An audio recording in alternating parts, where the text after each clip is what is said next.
water supplied by a public municipality or a private well for residential or commercial use, Purified Water Services LLC has the solutions to provide you with simply clean water. We offer a complete line of professional water filtration equipment and accessories. Soft water makes a difference you can see and feel. Water heater and appliances last longer with less maintenance. Iron and H2S filters eliminate iron stains and offensive rotten egg odors and protects your water softener equipment from iron fouling. No matter what your problem is, Purified Water Services LLC has a solution. Contact Kenny Williams at 352-446-2709.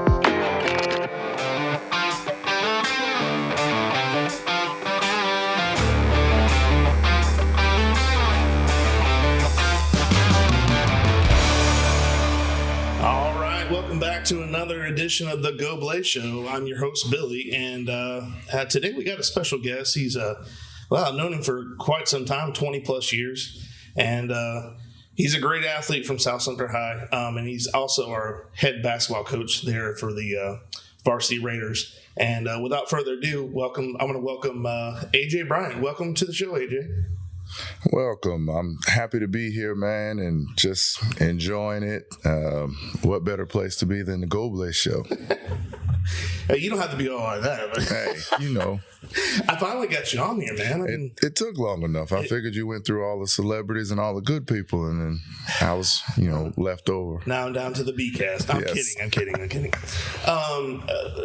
For those of you who don't know you, you're our varsity basketball head coach, and tell us a little bit. I mean, we can get further into detail for that, but just tell us how that came about. I got out of college, and Coach Sherman came to me and then asked me what I was doing. And at that point, I had no idea what I was doing. So he came along and was like, hey, I got a teaching job for you. And I ended up taking the job, and I always knew basketball was my passion. Football kind of got me where I needed to be, but basketball was always where my heart was. So with the course of events, I ended up, my first day teaching was my sister's first day in high school. And a little quick story on that, she ended up becoming the all-time leading scorer at South Sumter, topping me. So I got the fortunate opportunity to coach her to get her started. So she started out for her first 2 years, and I coached girls.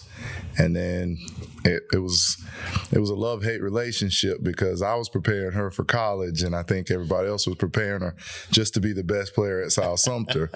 So they said I was a little too rough on her. So I made the transition over to boys and joined, at that time it was Gary Russo.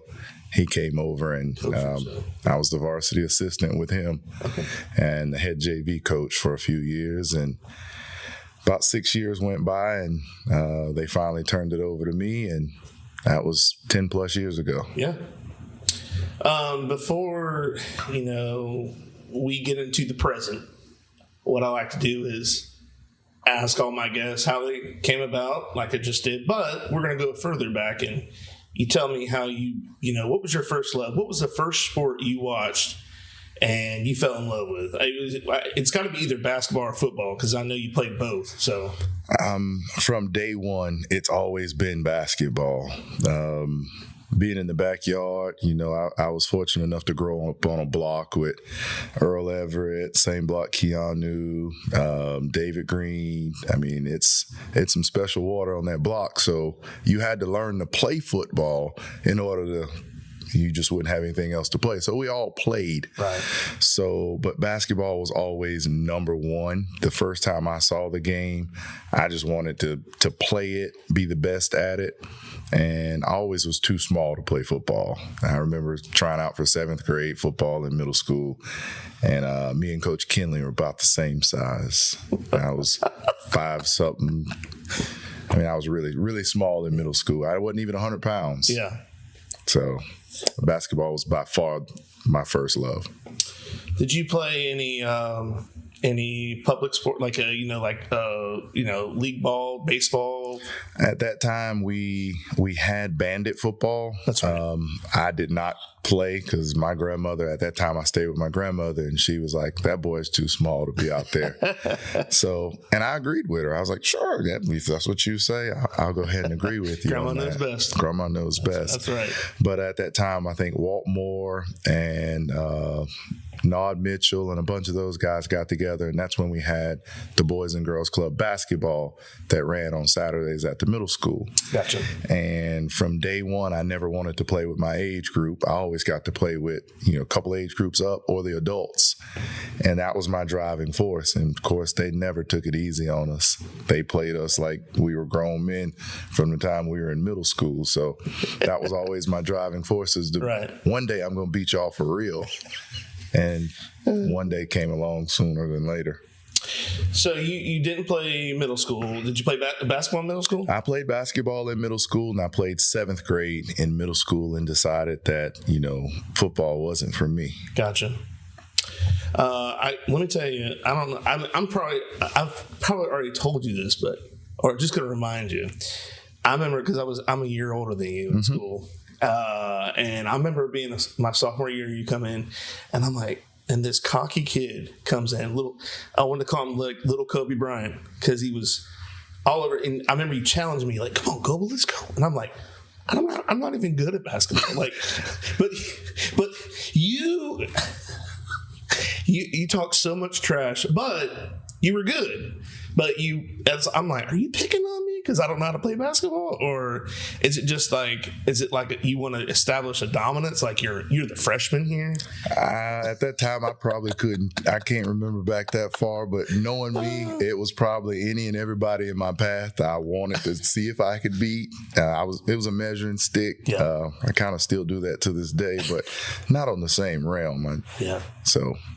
Well, I know that you're very competitive, and competitive nature, I mean, it goes a long way. I mean, it'll not just in sports, but in, if you're competitive in life, then you achieve more. You end up applying yourself and wanting to do more, not just settling for, well, I guess I'm not that good. You got to keep pushing, keep grinding. Yeah. So you move on. I know this is where it all starts with me. So high school. Tell me a little bit about, because I know you played football in high school. So tell us a little bit about that transition. You never played before. You were too little. I was always too little growing up, but I did play 7th grade, and I enjoyed it. Took 8th grade and 9th grade off. 9th grade, I was like, I'm going to the NBA. I can't be out there. And at that time, we had, Big Glenn Williams. I remember him, and Clinton Crosley and Alan Shirley, guys that were just so much bigger than me. I'm like, I'll see y'all during December when y'all get back for basketball. I'll be waiting. And I think we had a Bobby Dan McGlohorn that was teaching at our school at that time, and I had him for, I want to say, typing class. And he came to me one day and he said, "Hey, if you don't play basketball this year, it's going to be a shame." And I go, "I'm playing basketball." He goes, "I know. I was just checking to make sure you're competitive enough that you're going to still compete." And I said, "Why wouldn't I?" He said, "So you're playing football too, right?" And I go, "Oh, no." He said, "I thought you compete." Yeah. And I was like, I'd give it a shot. Yeah. So 10th grade year, I go out, and that's where it started. I've always played in the backyard. I've always been competitive. So to give it a shot amongst, guys that have been playing from Pop Warner all the way up, was kind of fun. And then I guess after my 10th grade year being okay, I got hungry to be one of the best, and I guess that's kind of how it started. Gotcha. And who was Coach Howman the coach as well? Coach Howman was our head basketball coach the time. Right, for basketball. Richie Helms was an assistant, and Walt Moore. Okay, that's right. Those were the three coaches at that time. So then you do go out for football. And what was that all about? Like, tell me how that was. Because you named a bunch of guys that not only were great at football, but went to other colleges and played other sports. Alan Shirley was a baseball player. Clinton Crosley went to the same USF, played football. You got these guys that are higher than you, and just, what kind of, was that like a mentorship, or were you just, because you already said, I know where I'm going. I know I'm going to the NBA. So that was the goal, NBA or nothing. And they talked me into it. It's not like we weren't friends. I mean, I knew all of them. So I get out there, and of course, everybody welcomes me with open arms. But at some point, there was a switch, probably in first week or two, where I went, not only do I like this, I actually want to be better than some of those guys. And I worked my butt off. And I remember it was probably 3 or 4 weeks into the season. I think Alan Shirley got hurt. And it was a game time decision. And Sherman comes to, me. I was okay on offense. I played receiver, but I had to play safety at the same time, So he comes to me. It was like pregame, and I'm playing around like a sophomore would, knowing I'll never see the field. And he kind of shrugs me and goes, "Hey, you're starting tonight." And I go, "What? I'm not even joking around. Like, what jokes am I starting? I didn't even do anything." Yeah. He's like, "No, you're starting the game." Yeah. And I was like, okay. And then Alan kind of gives me a look like, You got this? Yeah. And I'm like, no. I ended up having a decent game, but that gave me the confidence to go, not only can I play offense, because I was comfortable on offense, catching the ball, running the ball. But now all of a sudden, you got a 165, 70-pound little guy talking about playing safety. And I'm looking at Mr. Shirley at this time, and he's 205 pounds. And I'm like, we're not the same, but through confidence and a little bit of work, I was able to make it through that game, and I got better every game until those guys were gone, and then it was my time. Do you think that if they would have gave you enough time, like say Monday, they told you, Bryant, you're starting, do you think it would have been up here, like in your head, you'd have been like, oh, I don't know. Like it would have been, I think it would have been a lot worse. If you have more time to think about it, you have more, instead of a game time decision. I've always found that there are quarterbacks that had too much time to process it all. Absolutely. They've went through every scenario. Absolutely. I had no time, and I don't know if that was on purpose by Coach Sherman, because he was a pretty good coach as far as knowing the ins and outs of football, not only but psychological. Right. So I don't know if it was really a game time decision or he already knew. I mean, we showed up at Citrus before I found out I was starting. Oh, man, that's got to be crazy. Because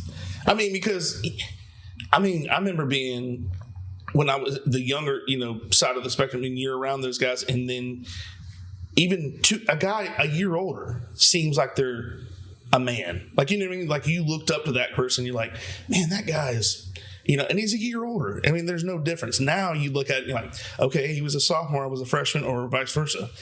It really didn't matter, because in your little world, you're like, oh my God. It was not only a year. I mean, it was 2 years. So those guys were like, oh yeah. Alan's 2 years. Me. Yeah, he's a year older than me. So two years. Yeah, definitely. But you see what I'm saying? Like, yes. But like a scenario I'll never forget is Florida played LSU, and Jamarcus Russell was a quarterback. They threw him in there, and I'm like, oh, this guy's a bum. Like, who's this guy? And he ended up having the best game because they didn't have time to settle. He was ready. He was ready, but he was Tua for Alabama. Yeah, exactly. When you throw those guys in there, it's either sink or swim. And most of the time, competitors, they try and find a way to stay afloat. That's right. They don't sink all the time. Right. Some of them sink, but a lot of them stay afloat. Right. Do you have any memories of that first year? Like you said, do you have a game that stands out? I mean, besides the Citrus game, you're talking about playing for the first time. Do you have any memories? Or there wasn't even any great memories my sophomore year, because I think it kept me hungry, because I didn't have any spectacular plays. Yeah. They threw me in here and there. I probably had 10, 12 catches, no touchdowns. I mean, I was an ordinary 12th, 13th guy. I mean, but I enjoyed it. There wasn't any great highlights. Like back then, the VHS tapes, you'd have to dig one out. But I don't remember having any highlights. Like, there was no game that stuck out that you would have went next year. Yeah. That guy's going to be better. He's going to be pretty good. There wasn't that. Well, and nothing against the seniors that year, but it just wasn't a very good team. You know what I mean? It was like a rebuilding. Yeah. And we were getting ready for that run. I mean, that was. You talk about that was a couple years after removed from with Boo and them, yep. And you're going to have that downside. You're going to have that down. Well, sometimes you have a couple down years. That was 98. 98. So we weren't. I mean, we were okay, but we weren't like now. It's like we would have never thought of that. You were just like trying to like you said, like stay afloat. Yep.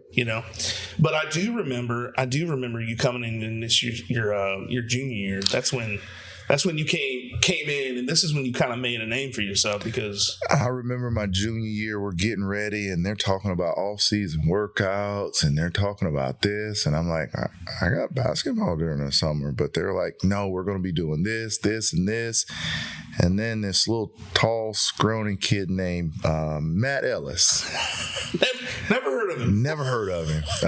He pulls me aside, and we start working together and built a relationship. And if you know anything about 99, the rest is history. I mean, it was 11 throwing to 8, a whole lot. I mean, we built a chemistry that I think a lot of receivers and quarterbacks, they hope to have. Yeah. And the friendship we started in 99, we still have in 23. Yeah. So.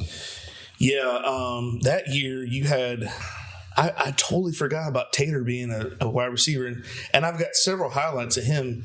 The Hernando game, the Wawa game, him running that same route, and every time Matt threw a dime, every time it was like he caught it was every time. But he was like, he looks like he's 6'8" out there. He was one of the first big receivers. I mean, that I can remember in high school. Yeah. I'm like 6'6", 225, and I'm like.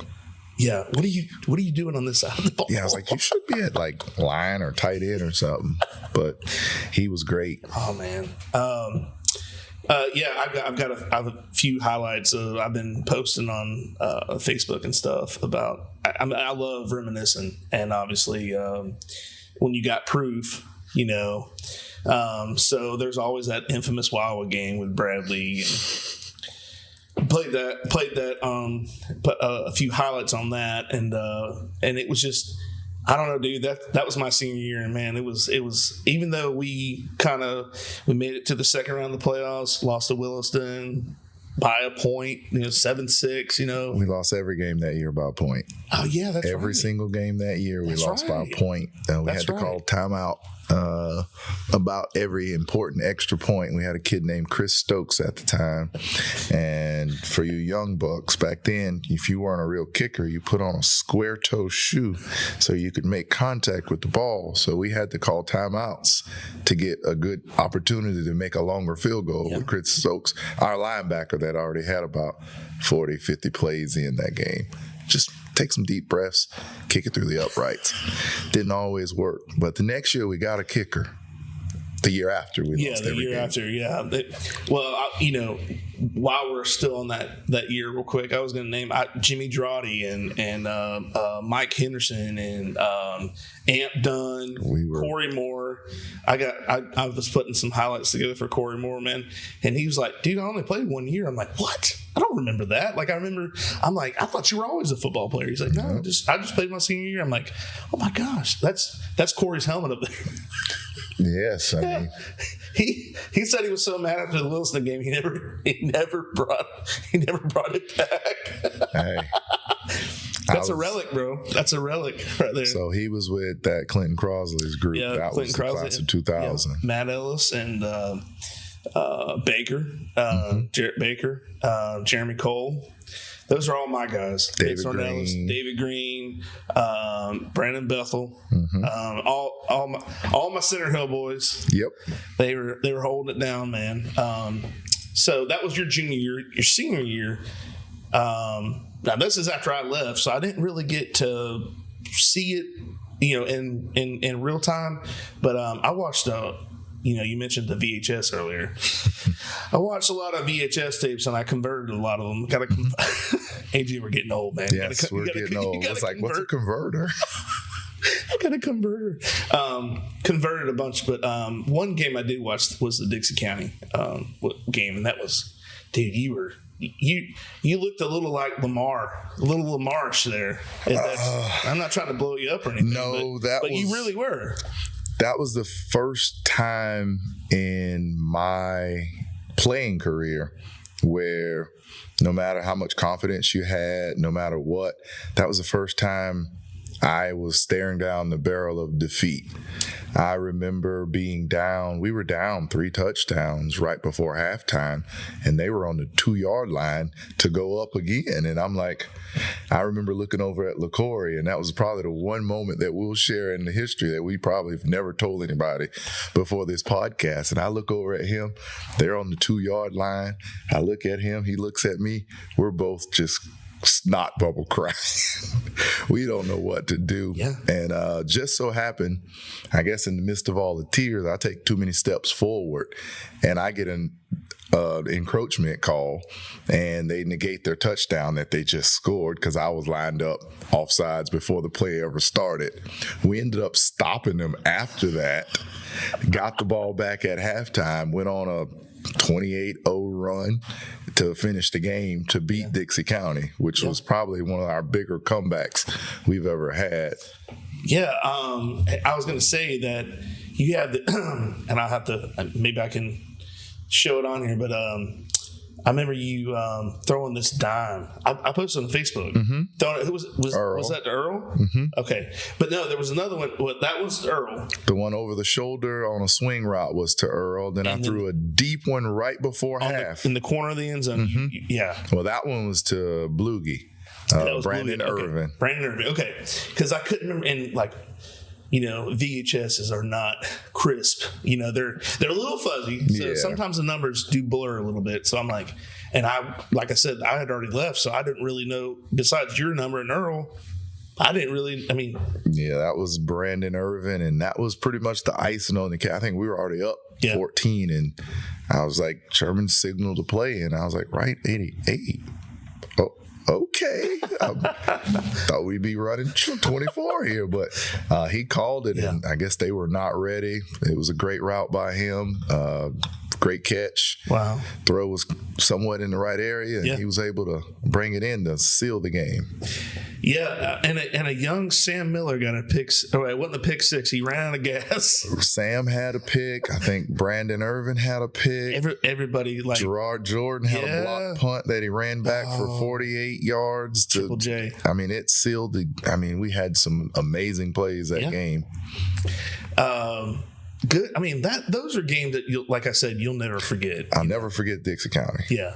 And I do remember, not to fast forward a little bit, but when we coached together in 8U. Yes. I remember you telling me, you're like, I was right at this spot, right here. And I'm like, dang, man, you know the precise. That part you'll never forget. Yeah. And to have the opportunity to coach your kid on the same field you played on. And I'm looking at this stadium and I'm like, man, I remember this place being packed and it looked deserted and it looked like no one plays there anymore. And I found out they built a new school and they don't play there anymore. Exactly. It's like the Roman Coliseum. It's an old relic. Yeah, I'm like, oh gosh, this looks bad. Yeah, they need to bulldoze this thing. Yeah, let me get all my memories first.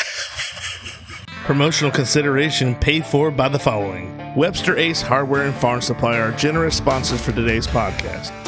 They have been a family-owned business for 27 years. This helpful hardware store sells items such as archery, Ariat clothing and boots, Wrangler jeans, case knives, Hammond's candies, and live fishing gear. They also have a full selection of hardware, RV supply, propane, Ben Moore, Royal & Clark, and Kingston paints. You need a barn or fencing job done?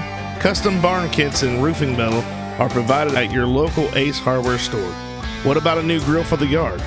Traeger, Big Green Egg, Weber, and Blackstone are found here, along with all the accessories to go with them. Stock up your workshop with DeWalt, Milwaukee, or Craftsman tools. They got you covered. Remember to go to ace.com to shop their entire line to have items shipped directly to the store. So your senior year, besides the Dixie County, you got another game. Yeah, I know.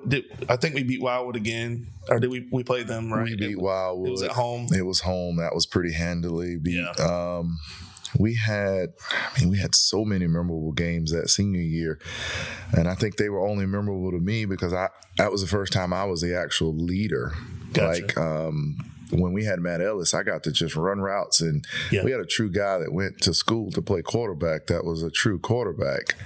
Well, when he leaves, Sherman looks me in the eye and goes, I think you're our best opportunity to be successful at quarterback. And I go, me? I was the backup last year, and I wasn't very good at backup. You want me to be the quarterback? And now that we're talking about memorable games, I would probably have to say my most memorable game would be the first game of the year.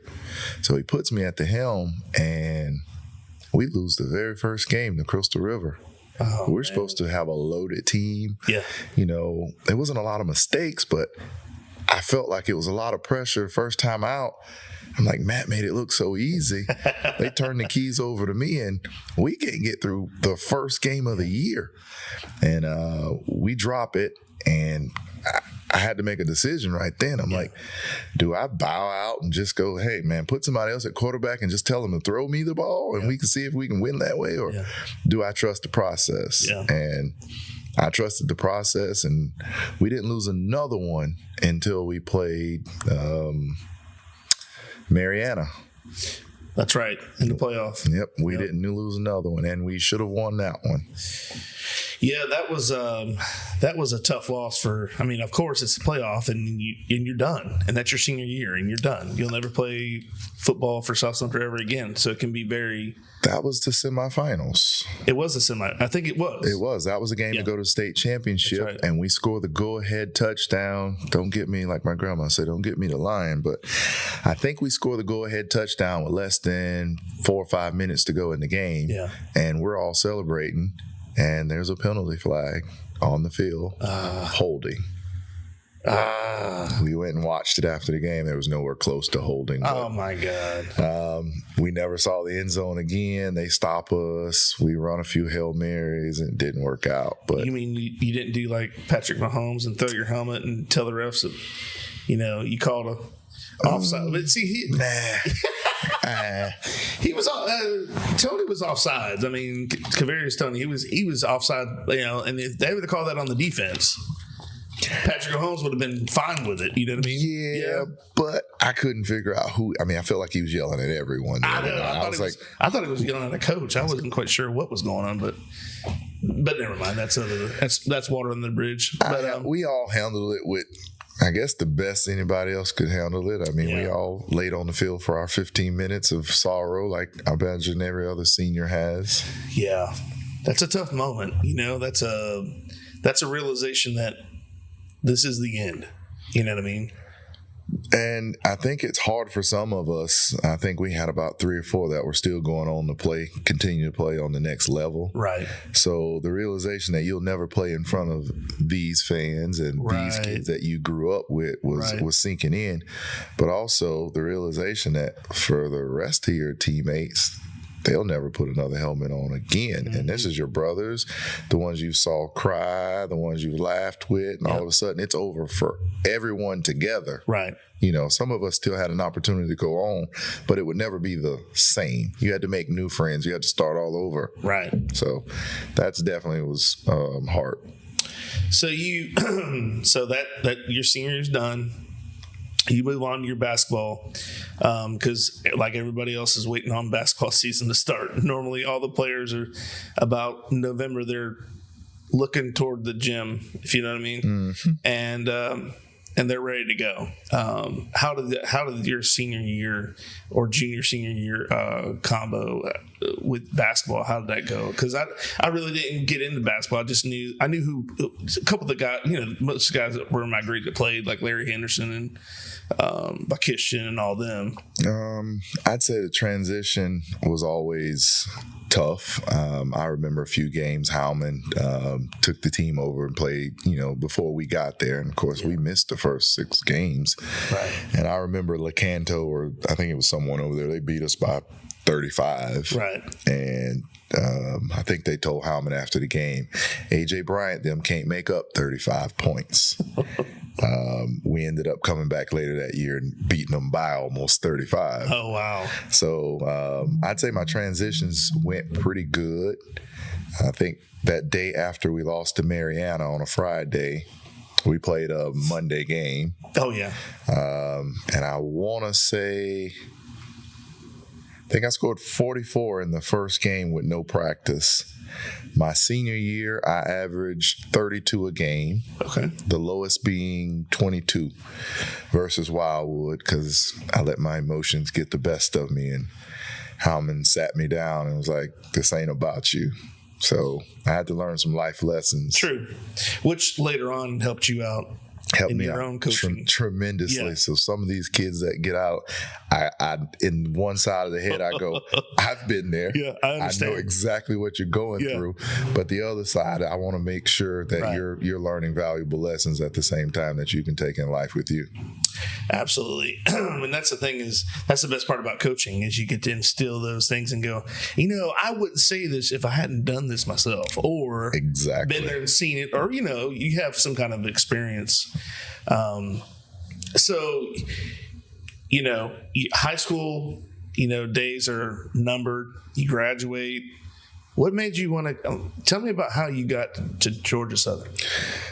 Georgia Southern came and they were looking at me my junior year, which kind of made the transition to quarterback a whole lot easier because they were looking for a receiver. Mm-hmm. We kind of put in the works, kind of made an early signee type thing. I was already committed to Georgia Southern before I ever stepped foot at quarterback, and everybody knew at Georgia Southern I was playing receiver. So whatever I did my senior year really had no impact or bearing on. Oh, okay. I had no idea that. They didn't need to see any more film. I had already committed to Georgia Southern before the season had already started. Gotcha. So the reason I choose Georgia Southern is when they come in, at that time I had a lot of decisions to make as far as, do you go play basketball? Do you play football? Yeah. And Georgia Southern was the first and only school that agreed to allow me to do both. Gotcha. So that's how I ended up at Georgia Southern. I had other options, but Georgia Southern was going to give me the opportunity to do something that very few athletes get to do. Right. And they gave me the A-OK to do it. Gotcha. So that's how Georgia Southern came about. Yeah. And they had just came off 2 straight national championships. They were a 90% run team that had a 1,000-yard receiver that was graduating. And they gave me every line that's going to be you. You're going to replace him. You're going to be a 1,000-yard college receiver, blah, blah, blah, blah. And I went for it. And I loved it. Yeah. What is now I have been to Georgia Southern. And it is a really cool place, but you can't go there and root for the opposing team. I would almost say Georgia Southern is a lot like South Sumter. It is a small town that believes in their football. Yeah. And if you're not with them, you're all against. There is no other side in the middle. It's all or nothing. So it would be the equivalent of we having the other team sit in our booster section at South Sumter and say, we want to sit here and cheer for the other team. That wouldn't go over very well. So I remember Georgia Southern, our student section would probably nowadays be thrown out of most stadiums. Yeah, that's where we sat. Was Georgia in the student section, right by the big gun, the big cannon. The cannon goes off, and at the same time, there are bottles flying. I mean, they will throw stuff on the field. Look, I kid you not. I was almost scared. I was pretty scared, dude. I'm not gonna lie. It wasn't bad during the game. Of course, Georgia Southern shut out App State, and the only reason why I was there was App State was because Devin Pappenheim played, and he was. But also we had Debo Grant at Georgia Southern. At Georgia Southern, so I had to pick. Well, you can't do half. I think you would get in just as much trouble as half as you would. Especially with those two teams. So I just said, look, Devin's, I think he was a senior that year, or he was almost done. He was not going to. He was actually on the field. I think Debo at that time was red-shirted. Well, so he had his AC, what was it? Torres. Was it Achilles? I think it was a leg injury. I know that. I did get to see him after the game, and it was a good thing that happened. But I was like, man, the whole time there, I mean, we got cussed at by the drunk students. You know, I had a girl come up to me and she's like, I'm like, go home. She's not going home. No, she wasn't going home. No, but that was a good game to go to. Georgia Southern, we really hate App State. I mean, and it was a passion. It was a blowout. We didn't. App State didn't even score. They don't care. Nope. You came dressed. It was raining. Yellow and black. You can't do that. Yeah, no. But also, I can't think of the name of the place, but I think I've mentioned this to you. There's a place in town. They had really good food. Seafood place over by the Waffle House or something like that. RJ's? Yeah, I think so. And we walked in there and it was... You're just glutton for punishment. We walked in there and like... The music stops. they're like eating like... Everybody just looks over at you. We're like, well, I guess we're not welcome. We're not welcome here. Yeah, but I mean, they probably spit on our food, whatever, you know. What does it matter? So, who's some guys you played with at Georgia Southern? At the time I got there, we had Adrian Peterson, J.R. Revere, Chris Johnson was the receiver at the time. I think he was the most influential. Like I said, I met him personally, and just to watch his highlight tapes. Yeah, I mean, you're running triple option 23 straight times, and then you fake it once, and you throw to a guy that walks 40 yards into the end zone. You're like, I ain't that good right now, but I can do that. Like, it don't take. There's nobody there. Yeah, exactly. But he pretty much instilled in me that, you know, to be able to do something, you have to be doing more than someone else. You gotta work hard. Right. So he said, to be a receiver at Georgia Southern in a predominantly running school, if you're not working your butt off, I promise you they won't throw you the ball because they're not planning to throw it anyway. So you gotta actually be confident and a little cocky. And patient, though. Patient is, I mean, you have to have the patience to watch paint dry because it's over and over. Block, go out for a pass. And then I can tell you what's going to happen after that. You're going to block. So it's a continuous cycle. Over and over and over and over until we lull you to sleep. Wow. Well, I know that triple option. I remember you talking about it because you're like, man, we may not win, but we're going to have 500 yards on you.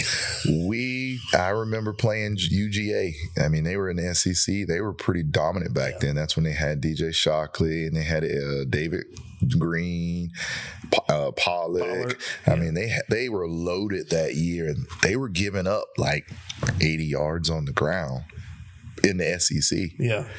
And we run in there with our tiny little kids, and we were running for almost 400 yards, the most they gave up that year. Yeah. And now, granted, we ran it 82 times. I mean, I imagine cutting legs. If I would have known what I know now, I mean, Georgia Southern is one of the few schools that I knew that ran the triple option live in practice. So they said the best way to be great at it is to do it live. Yeah. So you got cut every day in practice. Dang. And there was no days off. There was no, we're going to half cut today. Yeah. So. Well, it's hard to half cut anyways. One leg or two. When I first got there, you know, they were doing drills. I saw the little A-backs, the guys that, you know, do all the cutting, and they got towels on the ground, and they'd arc out and they'd run full speed, and they'd take their arm and they'd rip through and grab that towel off the ground. I'm like, that don't look like football. So I'm watching the first practice, you know, because they let the freshmen watch the first. We didn't actually have to participate in the first live practice. Right. And I'm looking and I'm like, I don't see a towel out there. But then the guy comes out and he does the same motion, and that was someone's kneecap, and he just rips through it. I was like, oh, that's what that towel represented. And I'm like, do they do that every day? They go, most days they end in Y. I go, that's every day. Oh my gosh. He goes, yeah. You learn let's put it this way, when you play other teams, cut blocks are nothing because they only going to do it 1 or 2 times. We're going to do it every time. Oh my God. So there was no stalk blocking. Even the receivers came out. They'd run right at you and just right to your knees. Wow. So to have good knee, well, I can get up in the morning. I wouldn't say good without self-medication. Yeah, I was like, say I'm. Wow. It's a wonder you're not like Patrick Ewing with bad knees. I'm pretty close. Close. Wow. So, how many yards did you end up with your entire career? The great thing about it is God works in mysterious ways. So my freshman year, I was supposed to start. Everything was going great. We get about 4 days before our first game, and I'm blocking for a guy, and I get rolled up on and tear my MCL. This is in fall camp. Oh, wow. So didn't have to have surgery, so I'm out for 5 weeks. So I'm like, well, that's half my season. Yeah. So they redshirt me. So I take the medical red shirt, no problem. I come back my next year, and actually it's in the spring, and that's at the time we had Coach Paul Johnson was our head coach. Okay. Ended up leaving us to go to Navy, and he finished off at Georgia Tech when he had Megatron there. Oh, okay. So he brings me in his office, and he closed the door, and he was a guy that scared the living heck out of most of us. He never talked. He never said much. Yeah. He closes the door, and he goes, "Son, you ever played defense?" And at this time, I'm looking at Adrian Peterson. I'm looking at some of our B-backs. They're 240 pounds. They run a 4.5. Now, I've bulked up. I'm every bit of 190 now. Yeah. But I'm a great-looking receiver. You're close. Yeah. So I'm like, I played defense once or twice. Yeah. And he pulls out this paper and he said, "Son, I'm looking at this paper. You had 10 interceptions your junior year in high school. You had 10 interceptions your senior year. You played in the Florida-Georgia game with the best players in the country, and you had an interception, and you had 12 tackles. Right. You're going to safety." And I go, well, if I say something, I know he's going to say something. So I'm like, yes, sir. He said, "This time next year, this will all be a blur." And I didn't know what that meant. Yeah. But it went by fast. I went from 190 to 215 pounds by that next spring. Wow.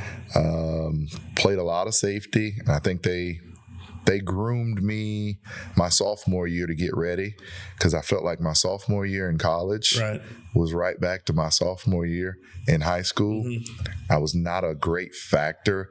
I put in 12, 15 tackles. I played all special teams. Yeah. My junior year comes around, and it was identical. It was my time. It was probably the hardest year I've ever played football. I was an AP second team All-American, had a bunch of different All-American accolades because, they got the Associated Press, they have the coaches poll. Right. So I was an All-American all across the board, but it was the hardest year because I never started one game. Yeah. I was 80 plus tackles, led the Southeast and led the team in interceptions. I think I had 7 that year, which in college football is that's quite a bit. Quite a bit. Yeah. And never started a game. So you had that. I was the same player. I was cocky. I balled out. Yeah. But coach always said, it's not about who starts the game. It's who finishes. And at work the first 3 or 4 games. Sounds like a Cheez-It commercial. That's what I said. No, it sounded cheesy. Yeah. So I was like, it worked the first 3 games. I was like, yeah, it's about who finishes. And then I go, but why don't I start? Yeah. And finish? Yeah. Why can't I do both? Yeah, but I played a bunch of nickel package and dime package. So everybody was throwing the ball back then. Right. So, I was in the game within the first 8-10 plays of the game. Yeah. But it was still frustrating. So now I played behind another All-American also. So we had 2 All-Americans that were one started and one didn't. Right. I was like, why don't I just play the other safety spot? He's not an All-American. But that was a hard year. But then my senior year, of course, that kid graduates. Great friend of mine. He just happened to be from Tampa, and he had a car. So we were really good friends because he was my way back to Bushnell. Yeah. 75. Yes, I-75 bound. You going right by my house? Yeah. So my senior year was, a repeat of my junior year. So those 2 years combined is what, I remember. Yeah. The grind of my first 3 years was hard. Yeah. But those kind of blur out because they're highlighted by what you got out of it. Your success you pulled from all that hard work and the ups and downs. The Florida Cracker Feedlot is a scratch kitchen serving breakfast and barbecue in the heart of downtown Webster. Come down and try some of our Florida soul food. We make our gravies fresh every morning and cook our corned beef for our hash all night long while we are smoking fresh brisket throughout the night. We also make our bread fresh daily as we roll out our biscuits in the mornings. There aren't too many places that do that anymore. If you ever need any catering for your party in the barn, we can make it happen, bringing the Florida Cracker Southern hospitality to your home. Come down to our breakfast bar and check out the local cattle brands too.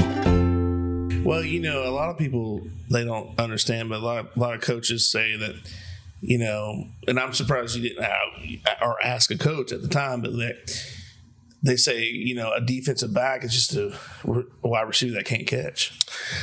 And I love that. I love that narrative because I've always heard that. Yeah. But that's not true, though. I was an exception. Yeah. And I think that's why they say I didn't play a whole lot my junior. I didn't start. Yeah. Is because I had a receiver mentality. Right. They said they called me the windshield wiper. So if it was thrown in the air, AJ was going to go get it. If it was ran on the ground, he was going to get it on the ground. He wasn't going to force it on the ground. Gotcha. I wasn't a knockout hitter until I got to be my senior year when I felt like I had enough weight. Right. But my junior year, I was just a ball. I was a receiver in the back. Yeah. I mean, if you threw it, I just played receiver on the defensive end, and I was going to go get it. Yeah. So, an example of that now is on the Cowboys, Deron Bland. He's a cornerback and just set the all-time record for 5 pick sixes in a season. That's a lot. That's a lot. And you know what he played in high school? Receiver. Wide receiver. So that's what I'm saying. Like it's like I don't know where they came up with that analogy, but you understand routes a whole lot better. You progress how they're developing, and I mean you see something go in super hard. I mean you're not going to chase it because you know something's coming out. Right. I mean the guy's lined up that tight. He's coming in for a reason. Somebody's coming out. Yeah. You know that because you play receiver. Right. A guy has his hands up. He's expecting man, which means he's probably running something crazy. Yeah. What was your, as a receiver, what was one of your favorite routes to run or throw as a quarterback? To throw? Was it the 88? It was always the deep ball. Yeah. It was always the deep ball. To catch, I actually liked the route that no one else liked. I liked the slant. The slant. I liked it just because I don't think anybody was ever expecting it back then. It was seldom run at South Sumter, but me and Matt ran it a whole lot. It's so hard to cover a slant too.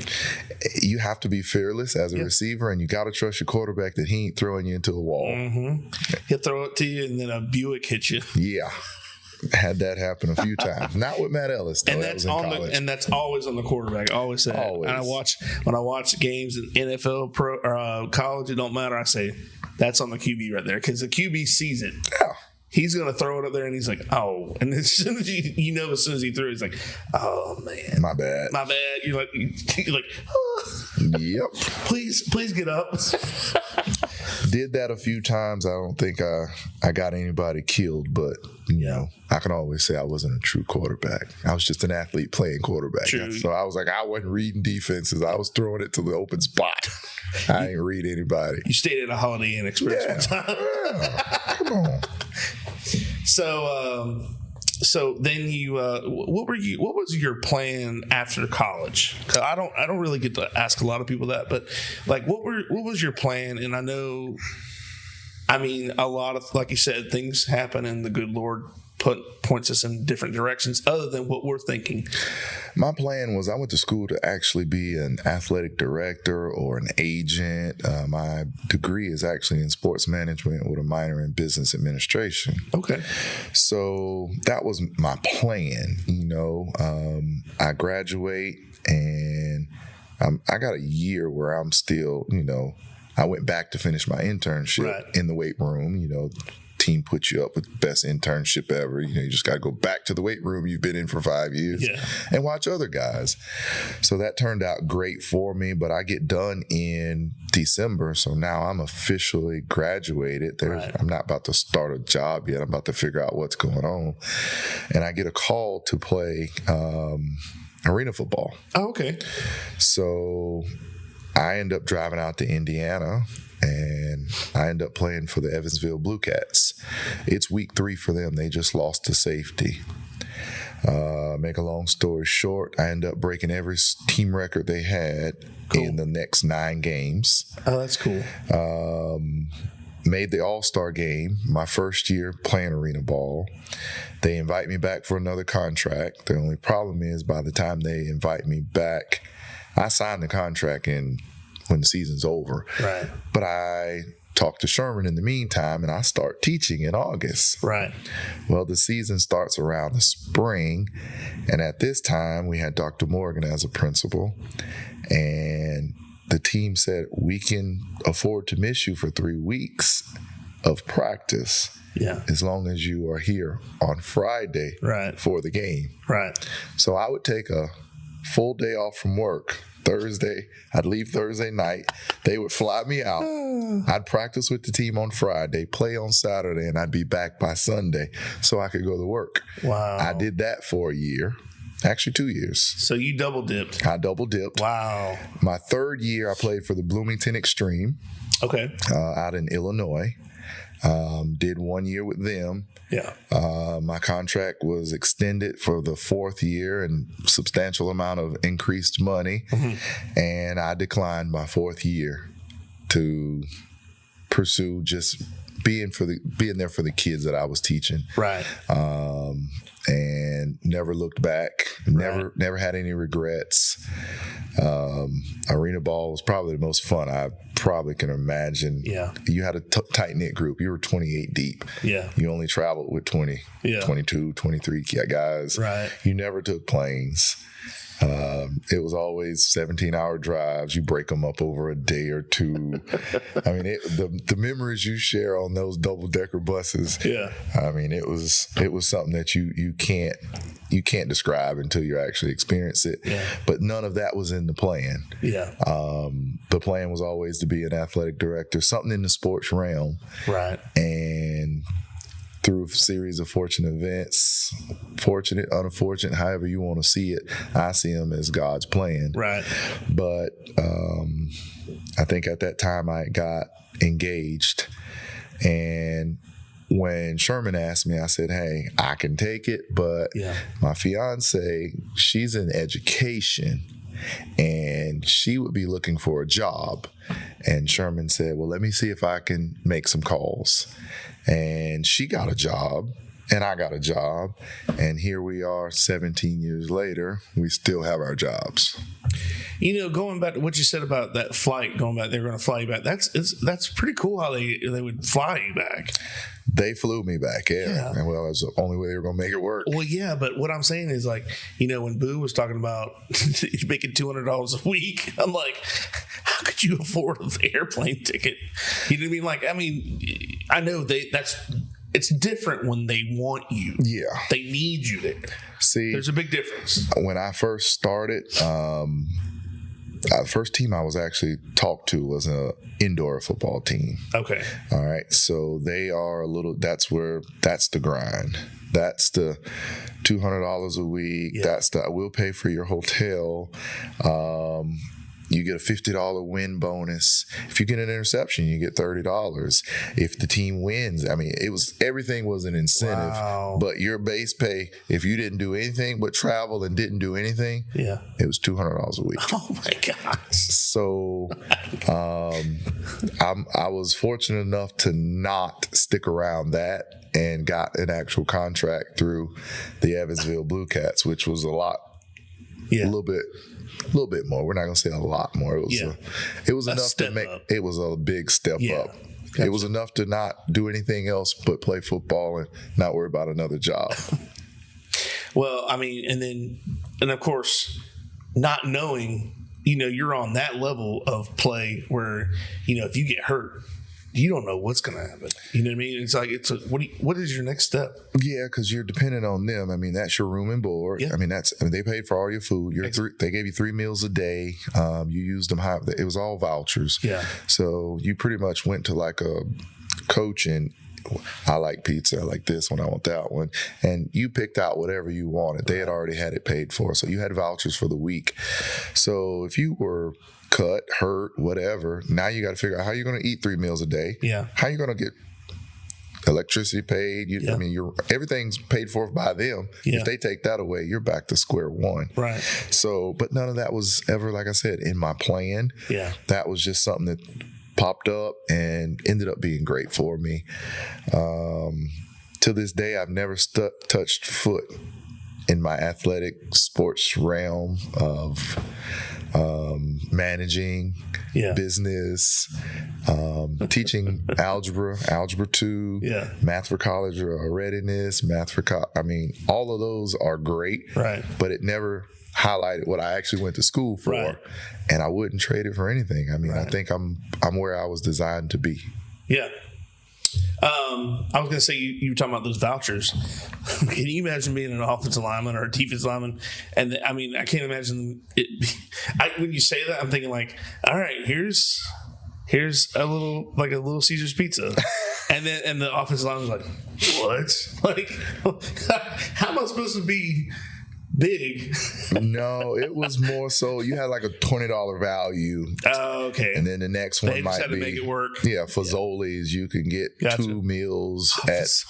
Yes, we had Fazoli's. I had probably. I think when I moved down here, I brought over 100 of those vouchers back because they were good for anywhere. Yeah. And I remember Ocala having the only Fazoli's. Yes. So we'd go up there and it'd be like homeless people standing outside and I'd just be handing them vouchers. Yeah. I'm like, I can't use these for life. Like, so I'd just be handing them out. You could get, pasta, spaghetti, whatever you wanted, full meal. Something was always weird about an Italian restaurant with a drive-thru. Yeah, it was definitely weird. I think that's why they gave us those vouchers. Not only that one in Ocala has closed and reopened. I think it's closed again. Yes, it's closed again. And I wouldn't eat there again. So well, yeah. No, yeah, that's not for us down here. So you're. Let me ask you this before we get to present state. Did you go to any bowl games or anything while you were at Georgia Southern or anything like that? No, we ended up winning. At that time, we were what they considered, I think it's 1AA. Okay. So we actually had a playoff system. Okay. So what they call Ironman football. So they can do the selection committee, like they do for the playoffs now, but it's 4 teams. You were trying to be one of the top 16 teams. Gotcha. Back then. So we made it to the semis 3 years in a row. So I would say I had 5 years in a row of the hardest losses I can only imagine. My junior year, we went to the semifinals. Yeah. My senior year was semifinals. I get to Georgia Southern, we go to the semifinals. My redshirt freshman year, we go to the semifinals. And my sophomore year, we go to the semifinals. I'm like, I'm actually tired of going to the semifinals. I want to actually go to a championship. Yeah. So the bowl games weren't there for us, but they were playoff games. I think the one that's probably most memorable, we played Bethune-Cookman in the first round my redshirt freshman year, And I think my first big tackle was against Brad Lee. Oh, really? Yeah, that was pretty cool to tackle a guy from Wildwood. Yeah, that was friends. Comes full circle, yeah. It's full circle. Wow. We're both in college. Wow. Yeah, I think we beat them pretty bad, but that was my first memorable moment. Yeah. Yeah, the reason why I ask that is because a lot of people don't realize that like teams get like gifts and stuff when they go to like players will get gifts, they'll get watches or we got them for playoffs. So because that was our technical bowl, that's what we got, and you get all kind of gifts, money. Gotcha. Ours was a lot of in the form of per diem because our playoffs time was a lot when the kids weren't there. Right. So I mean, we were getting a substantial amount of money every day the kids weren't there because they had to equate that we would eat 3 meals a day with no cafeteria. Right. Yeah. So they had to compensate for all that. Yeah. Gotcha. All right. So moving into you're talking about your transition and you finally get a job here at South Sumter, and that's when you started coaching wide receivers at the time, or was it DBs? I started at wide receiver. That's what I thought. I coached wide receivers probably the first 8 years. Okay. Who was in that first group? Do you remember? First group, I remember Patrick Mobley, J.R. Finkley, Lozano. You're taking me way. Cameron Bannister. So it was like 08, 09? Yeah, it was way back. I mean, we had. I remember Denzel was our quarterback. Yep. Okay, so that was after the state championship game we went to. That was around my brother's senior year. Yep. So you coached there coached wide receiver position, and then you switched over to DBs. I switched over to DBs, I want to say maybe my last 3 or 4 years. So that was toward the end? That was towards the end. Okay. How did it feel to be coaching back with Coach Sherman after he coached you? I mean, what are some – I mean, we had him on the show, and he's just a well-liked guy. Everybody that listened to the podcast are like, oh, my gosh, you hit a home run with that one. I mean, he's just a legend. You would not know the ins and outs of Coach Sherman until you actually have been around him as long as I have. Right. To coach beside him was an honor, but to know him before coaching, all the rides he gave, we thought he was God, when we were in school. Yeah. But then to come back and realize that he is everything we thought. Like, the guy eats, sleeps football. I mean, you could wake up at 12 o'clock and drive to, McDonald's to get a burger, and you might see his car up there watching film. Like, he was what you dreamed of as a coach. Right. And a lot of where I am in life was, a lot directed towards what he did for me, the time he put in me, making sure my grades were always right, above 3.0. So you won't ever have that issue of, being a guy that should be out of Bushnell, but your grades held you back. So he's always pushed me. So to be able to coach right beside him was not only an honor, but, it was like a dream. Right. Like, I think towards the end, I started, looking back on it, say taking it for granted, because, it was a grind, to keep up with his level of commitment that early in your coaching career. It took a lot of work. Oh, You're like, you want to come up here on the holiday too? And it was like, okay. Okay. I'm 25, but we'll see how that works, and exactly. Now that I'm older, you realize that's what it takes to be successful. And he instilled that in me through not many words. If you just watched him, he was a silent leader. Right. He wasn't going to beg you to be on his level. Right. He was just going to show you this is what it takes. And now that I'm somewhat rooted in years, I can say that I'm trying to instill that in someone else. And now I see the struggle he had. It's not as easy as just doing it, because I watched, I always wanted to be great, but I didn't realize it took that much work. Oh yeah, it takes a lot of commitment, sacrifice. So a lot of people don't realize that. To be able to coach beside him was a dream. Yeah. Now that he is no longer coaching, they always say you don't miss the water till the well runs dry. Yeah. Well, without him, we realize, our coaches now are great. Yeah. But we don't realize what we had in front of us until you look at the record books and you look around you and Absolutely. go, that was the most winningest coach in that. I took for granted every day in meetings. I'm like, when are we going to get out of this meeting? We've been here like 6 hours. Now I'm like, I'll just take 6 more minutes with him. Like, if he just come back and coach a little bit longer. Mm-hmm. So that was an honor. Anybody that would have had that opportunity should have taken it if they had it. And I see why people would, leave other schools to take an opportunity to coach at South Sumter. And I'm like, you left such and such just to come here to Bushnell? Yeah. And now looking back on it, they saw something from the outside that we took for granted inside. Yeah. And, we're just used to having Sherman. Sherman was a staple. He was just here. Right. Now that, his legacy is, I wouldn't say over, because he started something that's probably never be over. Right. But now that he doesn't wear a headset, it looks back on it and goes, we had something special, and we're proud to say he's still here and around. Right. He ain't disappeared. Thanks for watching part 1 of this 2-part podcast. Check out full episodes on YouTube and Spotify.